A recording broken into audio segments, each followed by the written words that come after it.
Okay.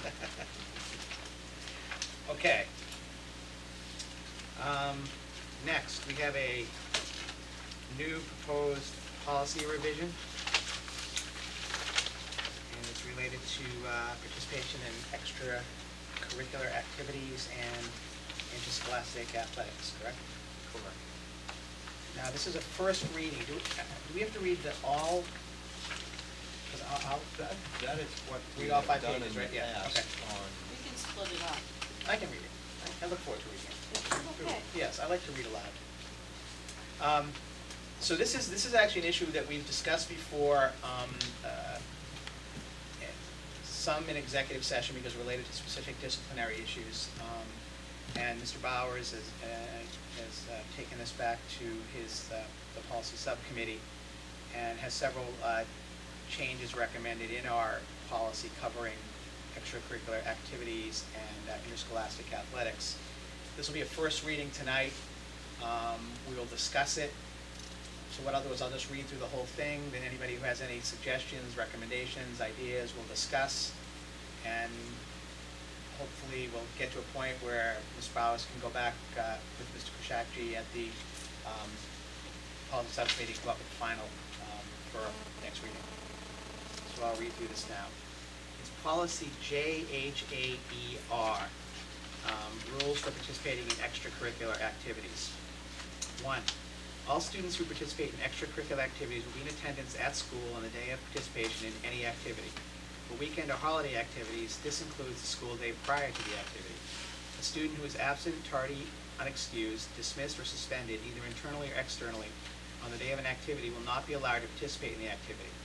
In exceptional cases, the principal or his designee may waive those conditions. In the case of a multi-day suspension, the student will not be allowed to participate in any activity for the duration of the suspension. 2. Any student found to be in violation of the chemical health policy as outlined below is subject to the discipline procedures identified as they relate to participation in extracurricular activities. During the entire year, including all vacations, holidays, and weekends, no student shall, regardless of the quantity, use, consume, possess, buy, sell, or give away any beverage containing alcohol or any tobacco product, marijuana, steroids, or any other controlled substance. Prescription medication prescribed for the student's use is to be stored in the nurse's office unless otherwise noted by a licensed physician, consistent with school committee policy. A. First violation. When the principal confirms, following an opportunity for the student to be heard, that a violation has occurred, the student shall lose eligibility in all extracurricular activities for a period of 2 weeks, beginning with the first regularly scheduled activity of the extracurricular program following the termination of the violation. In addition, the student must participate in a chemical dependency or similar treatment or educational program as approved by the principal. Second violation.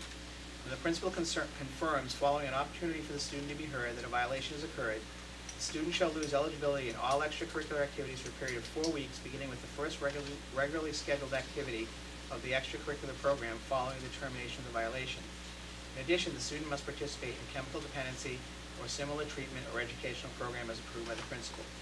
C. Third violation. When the principal confirms, following an opportunity for the student to be heard, that a violation has occurred, the student shall lose eligibility in all extracurricular activities for a period of a full calendar year.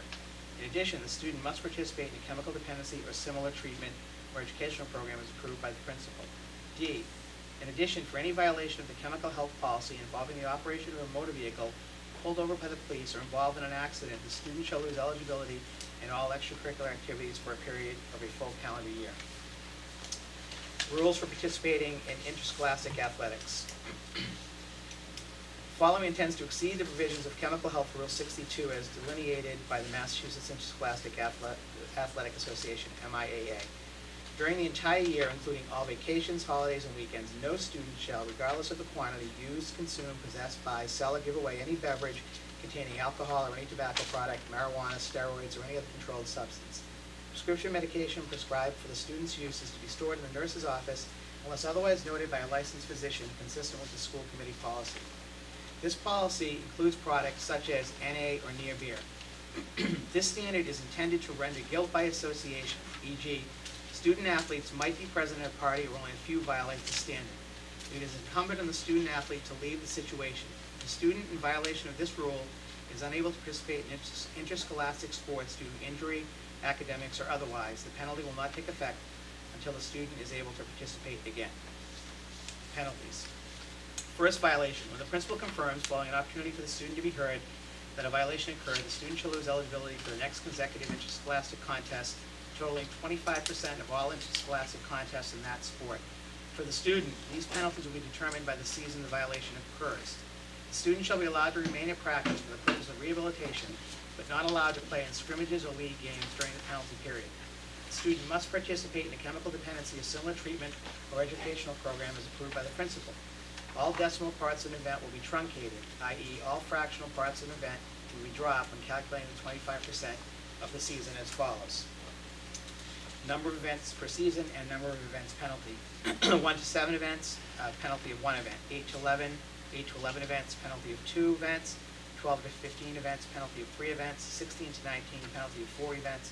20 or over, penalty of 5 events. Second violation, when the principal confirms, following an opportunity for the student to be heard, that a violation occurred, the student shall lose eligibility for the next consecutive interscholastic contest totaling 60% of all interscholastic contests in that sport. For the student, these penalties will be determined by the season the violation occurs. The student shall be allowed to remain in practice for the purpose of rehabilitation, but not be allowed to play in scrimmages or league games during the penalty period. The student must repeat participation in a chemical dependency or similar treatment or educational program as approved by the principal. All decimal parts of an event will be truncated, i.e. all fractional parts of an event will be dropped when calculating the 60% of the season as follows. 1 to 3 events, penalty of 1 event. 4 events, penalty of 2. 5 to 6 events, penalty of 3. 7 to 8, penalty of 4. 9 events, penalty of 5. 10 to 11 events, penalty of 6. 12 to 13, penalty of 7. 14 events, penalty of 8. 15 to 16 events, penalty of 9. 17 to 18 events, penalty of 10. 19 events, penalty of 11, 20 or over, penalty of 12.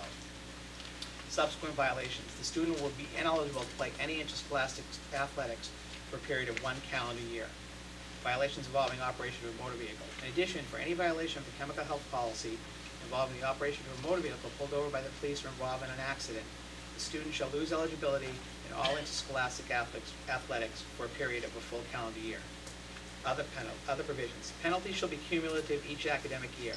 If the penalty period is not completed during the season of violation, the penalty shall carry over to the student's next season of actual participation, which may affect the eligibility status of the student during the next academic year. Further, all students who participate in athletics will be in attendance at school on the day of participation in any activity. For weekend or holiday activities, this includes the school day prior to the activity. A student who is absent, tardy, unexcused, dismissed, or suspended, either internally or externally, on the day of an activity will not be allowed to participate in the activity on that day. In exceptional cases, the principal or his designee may waive these conditions. In the case of a multi-day suspension, the student will not be allowed to participate in any activity for the duration of the suspension. And then we have, for purposes of reference only, Rule 62 of the Massachusetts Interscholastic Athletic Association states, I don't know if I have to read this. No, this is just for reference. Right. So, I guess I'll let Mr. Bowers summarize, if you want to kind of, there's a lot of changes, if you want to summarize what the changes are. And the idea behind this is, first off, to try to bring some uniformity into what is done by coaches, and secondly, to make the penalties more severe than they've been in the past, in the hopes that, and to make them full year, so that we have a little more teeth in the regulations. The changes, there were some changes that we added back in, things such as the ability of the principal or designee to waive conditions for absences. The entire year is a new feature. In the past, it's left the summer out. That basically turns the summer into a free-for-all, where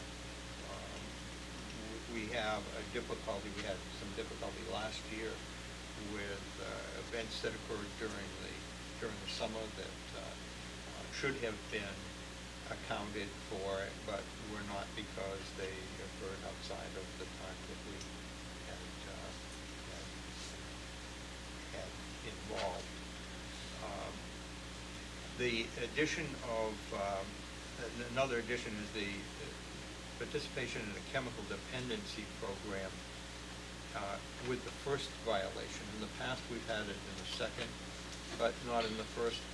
The thing is that when you're finding that the student involved in the first, it may only be the first time you found them in the program, but they may very well have a dependency or a difficulty, and we should be doing something to try to help them with that.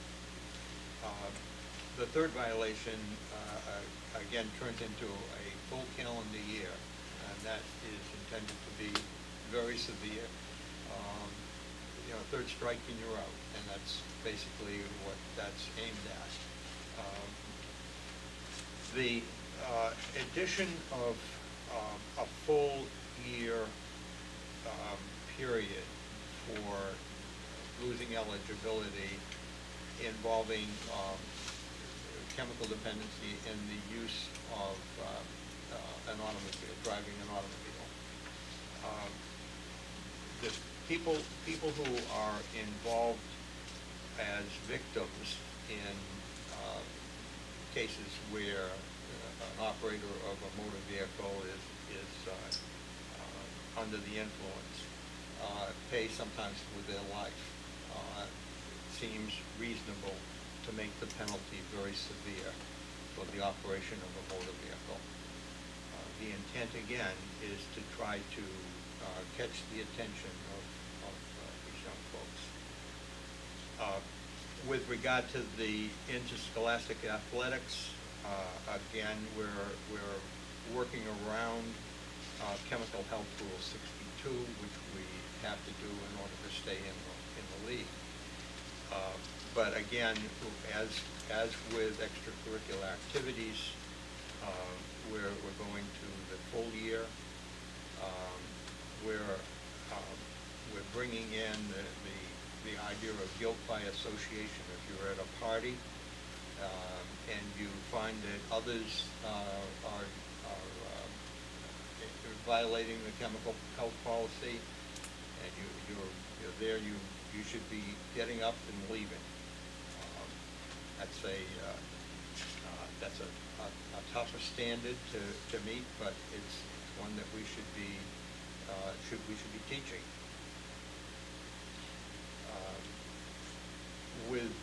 In the first violation, we go to the student being allowed to remain at practice for the purpose of rehabilitation, but not allowed to play in scrimmages or league games during the penalty period. That is so that we don't get into cross purposes with the league.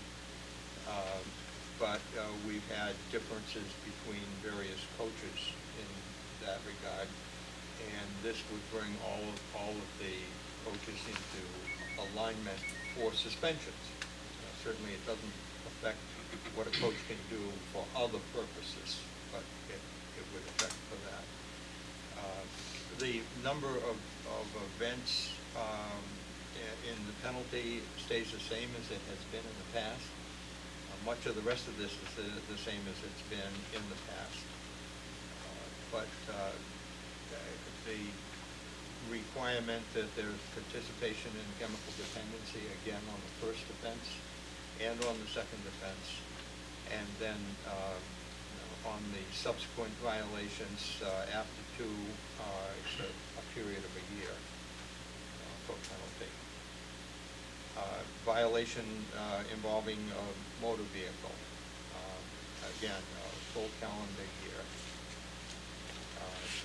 And we added back in to this the idea that the principal or his designated waive the issue of participation if you're absent from school on the day or the day before.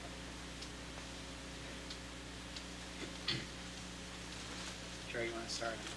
Yeah, I know Cliff and Mike, you work on this, correct? I didn't at all. I know Cliff puts a lot of work into this, so He did. I'm not being critical. I'm not giving him credit. I'm not being critical, but there are some areas that I've always had a position on, and my position hasn't changed. To begin with, I have a real problem with